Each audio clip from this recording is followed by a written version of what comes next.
Hello and welcome to Through the Bible with Les Feldick, an Oklahoma rancher and farmer. Les Feldick has been teaching homestyle Bible classes for over 20 years in Iowa, Oklahoma, and Texas. Les Feldick's unique style of Bible teaching has made the books of the Bible come to life. When Les is teaching, it's so interesting that people say time just seems to fly by.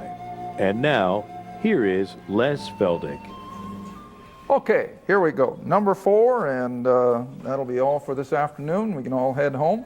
For those of you out on television, I'd like you to know that we tape 4 programs in a row, and once a month. So if you're ever coming through Tulsa about the first Wednesday of the month, you call us and you can be part and parcel of our studio audience. Well, we're down in numbers today for some reason or other, but whatever. We love to have you come and be part of the studio audience. And again, for all of you out there in television, in case you're interested in reading material or the videos, the audios, they're all available. And if you have any interest in any of that material for home Bible studies, for in your church, my goodness, we have a lot of churches using it. And we keep the cost as nominal as we possibly can. We don't do it to create a big profit, although we do hope to make enough on them to kind of cover our office expenses. That's basically what they're doing now. But if you're interested in any of that material, you drop us a note or call us on the 800 number and we'll get the information to you. Okay, I think that's all the announcements for now again, and we'll come right back where we left off in Ephesians chapter 5. Now, I will have to commend our television audience. I really thought that I'd have a hard time keeping interest in these church letters because everybody likes prophecy today, you know. But we're getting so much good comment on these programs in Galatians and Ephesians and so forth. So we appreciate hearing from you. Again, I guess I should always thank people for helping us financially. You know, I just don't have money on the brain, so a lot of times I forget even to mention that. But we do. We appreciate so much those of you that are so faithful in sharing your material things with us. Okay, let's go back again, if you will, to Ephesians chapter 5. And we were in verse 2, but again, let's just start with verse 1. Where we are to therefore be followers of God as dear children. And again, remember, it's just like a child who loves his parent loves his children, and this should be the relationship. Now verse 2, we're to walk in love. Love is the key. We're to walk in love, and as Christ also has loved us and has given himself for us an offering and a sacrifice to God for a sweet-smelling savor, or today we would say with an aroma, with a sweet aroma, such as an incense, or maybe a perfume, or that which would come from flowers, sweet-smelling flower. And that's what his offering and sacrifice to God was in reality, even though the cross was a horrible place to look at physically, and the suffering that he went through. But you see, the end result was the salvation of countless numbers of sinful people. It won't be as many, I guess, as we would like to think, but nevertheless, that work of the cross is having its fruition in the salvation of multitudes throughout the last 2,000 years. And so it becomes then a sweet aroma to God because of what Christ. Now again, let's go ahead. I always like to use as many scriptures as are feasible. Come over to Philippians, just a page or two to the right, chapter 2. Philippians chapter 2. Philippians chapter 2, and dropping down to verse 5. And this fits so perfectly. As we walk as dear children, then naturally it has to be a mental thing. Everything we do starts in the mind, remember. And so now Paul instructs us as how this all has to work. Let this mind be in you, which was also in Christ Jesus. You see how close that brings us to him? I mean, we get to the place where we think as he thinks. All right, speaking now of Christ, who being in the form of God, thought it not robbery to be equal with God. Now that sounds like a play on words of some sort, but what it really meant was that Christ did not feel or think that he was robbing something from the Godhead because he was God. All right, now verse 7. But to accomplish the work of redemption, to bring us to this place where we are literally the sweet aroma before God, he made himself of no reputation, took upon himself, we would say, took upon himself the form of a servant. Now the other word for servant is a bond slave. And so he actually became, in society's thinking anyway, the form of a bond slave, was made in the likeness of men. Now you remember a few weeks, months back when we were in the unsearchable riches of Christ. You remember I tried to get people to think in these terms? To think. I mean, it's beyond human comprehension. To think that the eternal, sovereign creator of the universe lowered himself to such a place that he went the way of the cross. It's unthinkable. It's beyond thinking. But we take it by faith, of course, and that is all part of the unsearchable riches of Christ, how that he humbled himself, and as a bondslave made in the likeness of men, and then verse 8, being found in fashion as a man. See? He wasn't some ethereal creature. He walked as men walk. He ate, he slept, he got weary, and he had all the attributes of a man, although he was still God. And so being found in fashion as a man, he humbled himself. The Jews didn't humble him. The Romans didn't humble him. He humbled himself. See? He humbled himself and permitted them to do what they did. Oh goodness, do you ever stop to think? As they were laying him on that wooden cross, and I don't care how they did it, whether it was by the wrists or whether it was through wooden pegs or steel pegs or whatever, with just a word. He could have zapped the whole, today I guess maybe I'm the only one, but I had a lady in New England that said she liked my little colloquialisms or whatever. He could have zapped the whole caboodle of them, couldn't he? And there'd been none left but he himself. But he didn't. Why? Love, see? Love kept him on the cross. And so he humbled himself, became obedient unto death, not just an ordinary death, not even a crucifixion death. Now you know the Romans crucified Jews by the thousands. I read one time that at one point in Roman history there were 2,000 Jews hanging on crosses along one of the Roman roads. 2,000 of them, all at one time.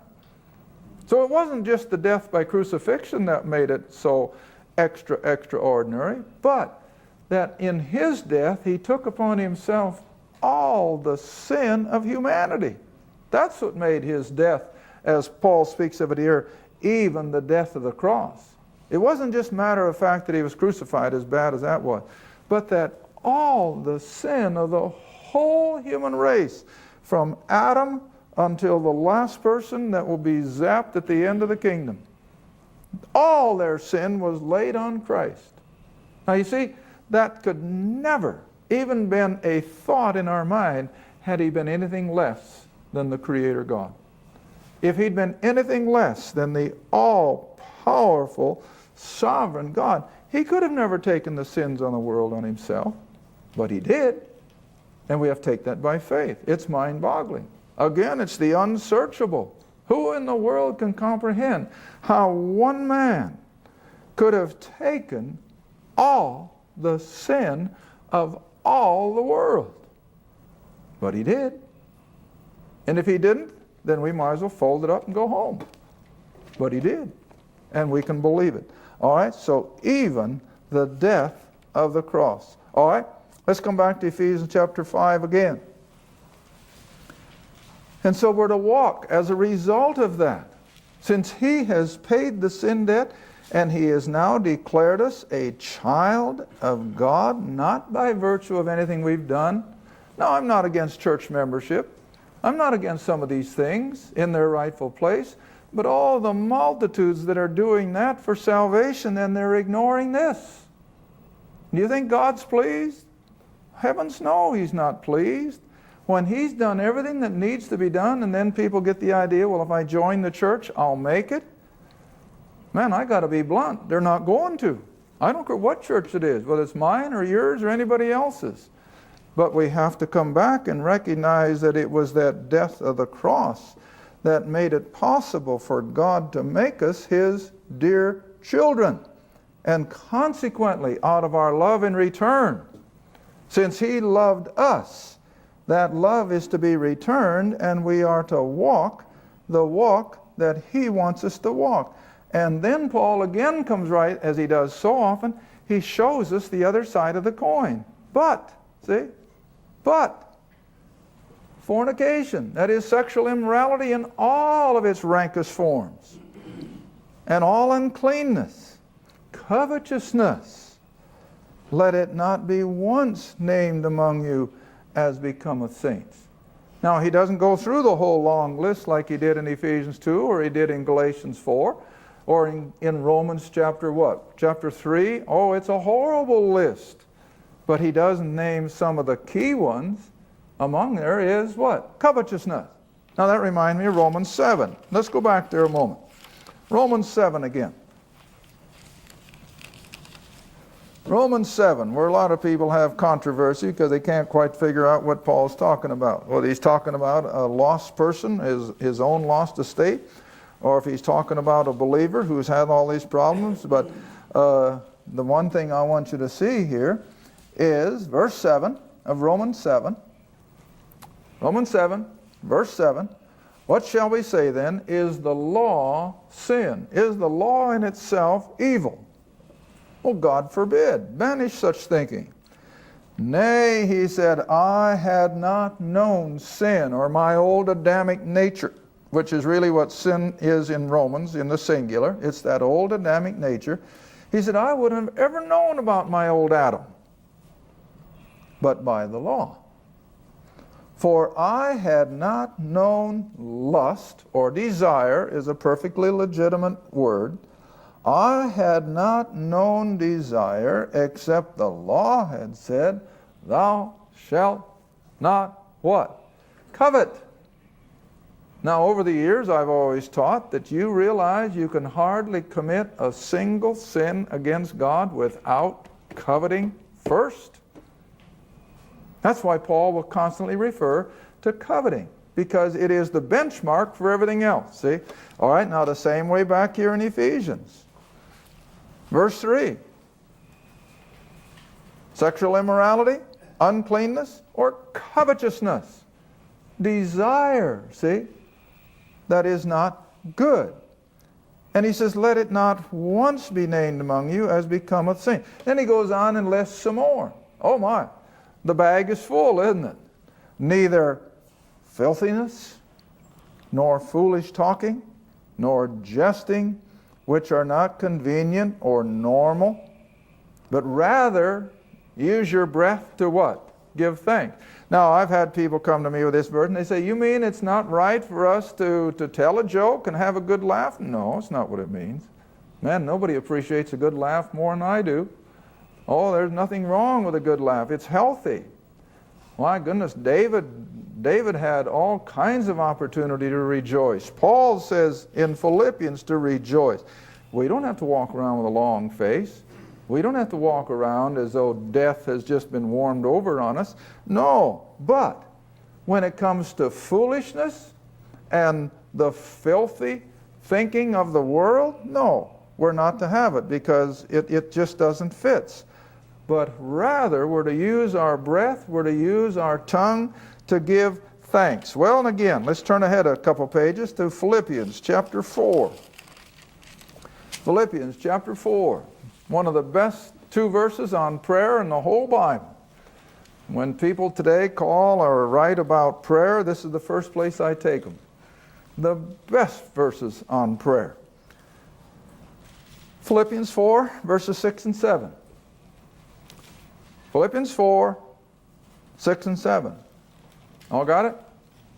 Be careful or worry about nothing.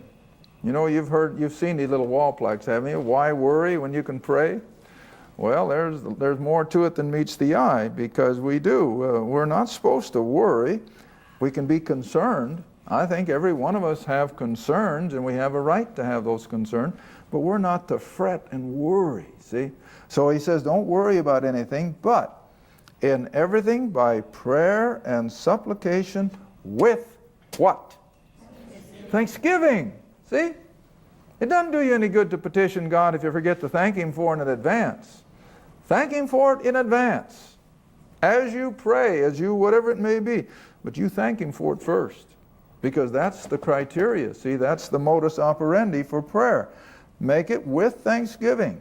And then let your requests be made known unto God. He isn't limiting it. It can be anything. As long as it's within godly reason, of course.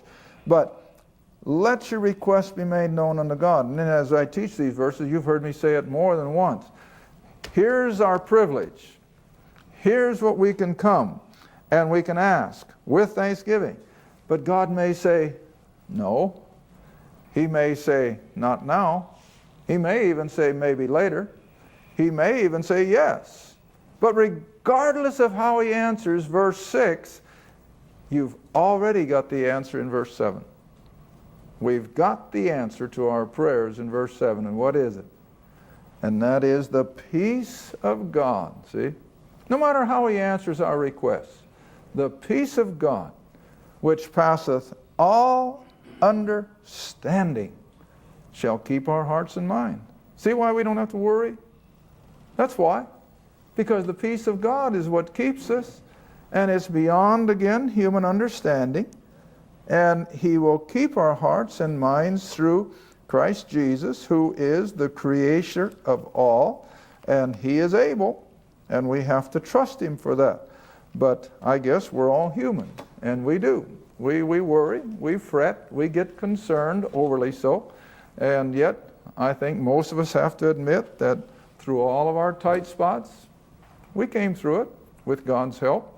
And you know, that's where we have it over on the world. You know, I'm always stressing that.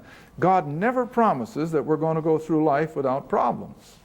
We're going to have just as many problems, if not more, than the world around us. But what's the difference? We have God with us in our problems.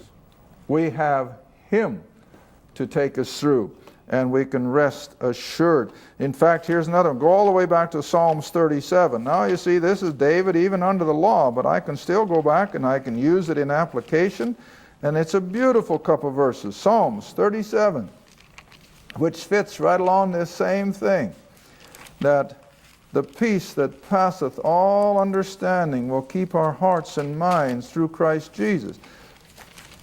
Look what David writes. Psalms. I'm in Job. Maybe it'd help if I get in John's Psalms. 37. Okay, drop down to verse 5. My, what a promise. Commit thy way unto the Lord. Trust also in Him, and He shall bring it to pass. Maybe not in our timing, but in His. Isn't that a promise? My, I've gone through trying times, and I just about wear that verse out. But you know what it means to commit something?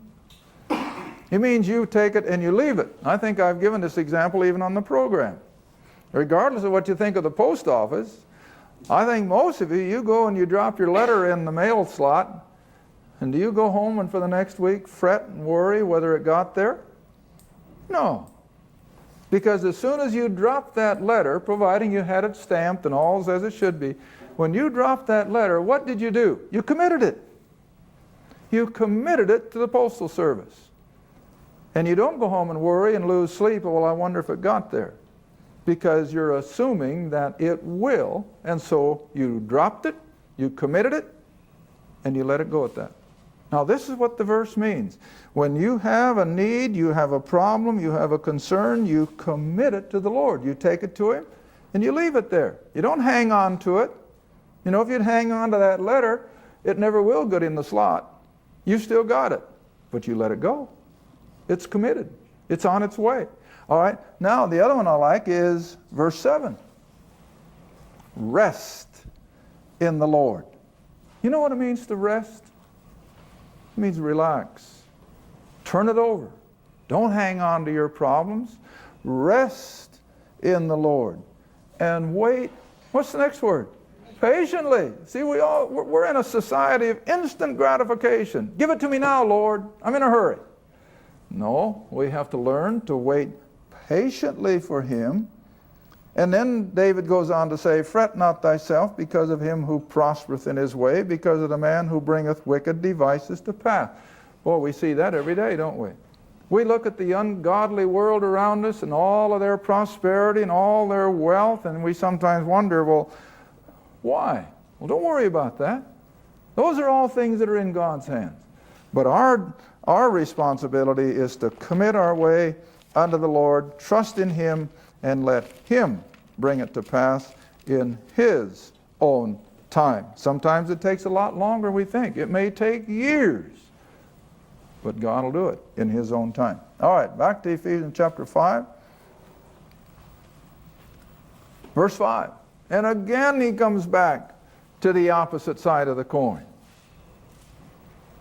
And if professing Christians, now I can't think that professing Christians would do this kind of lifestyle, even though they do profess themselves as Christians, but a professing Christian better read some of these things, because we're living in a society where these things are almost the norm. For this you know, that no whoremonger, nor an unclean person, nor a covetous man who is an idolater. See, there's that word covet again. These kind of people have no inheritance in the kingdom of Christ and of God. Well, that's plain language, isn't it? How can people say, well, don't you think the grace of God will be sufficient? No, I don't think so. Because my Bible says they will not be in the kingdom of Christ and of God. In fact, turn back with me to the right to Colossians again. Colossians chapter 1. Verse 13. Colossians 1, verse 13. Now these are all the same words that Paul is using throughout his letters. Colossians 1, verse 12 and 13. Colossians 1, verse 12. Giving thanks unto the Father, who hath made us meet, or has prepared us to be partakers of the inheritance, there's that same term again, of the saints in light, who, speaking of the Father, has delivered us from the power of darkness, where all these things he's been talking about take place constantly, and he has delivered us from that power and has, past tense, translated us into the kingdom of his dear Son. All right, now come back and compare that with Ephesians 5. That these people, whoremongers, unclean, covetous, idolaters, they do not have the inheritance that Colossians spoke of in the kingdom of Christ. No way. I don't care how they shake it out. They will not be there. All right, now then verse 6.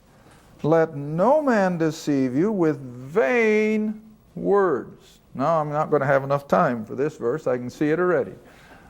Let no man deceive you with vain words, for because of these things cometh the wrath of God upon the children of disobedience. Now remember, God is not pouring out His wrath today, where the whole world is under grace, but His wrath is coming. His wrath is coming. But before we go back and look at that in Psalms, turn with me to 2 Timothy. 2 Timothy chapter 2. 2 Timothy chapter 2, verse 16 and 23 both. Now here again, within a matter of a few pages in your New Testament, You've got it 3 times, and there's probably others that I haven't even found. There are 3 times where we are to look out for deceitful, false teaching. And it's abounding. My goodness, like I told my people in Indiana the other day, you ought to hear some of our phone calls on Monday morning. Why on Monday? Because they heard it the day before. And it's just ridiculous, see? All right, verse 16 of 2 Timothy 2. But shun, turn your back on profane and vain, what?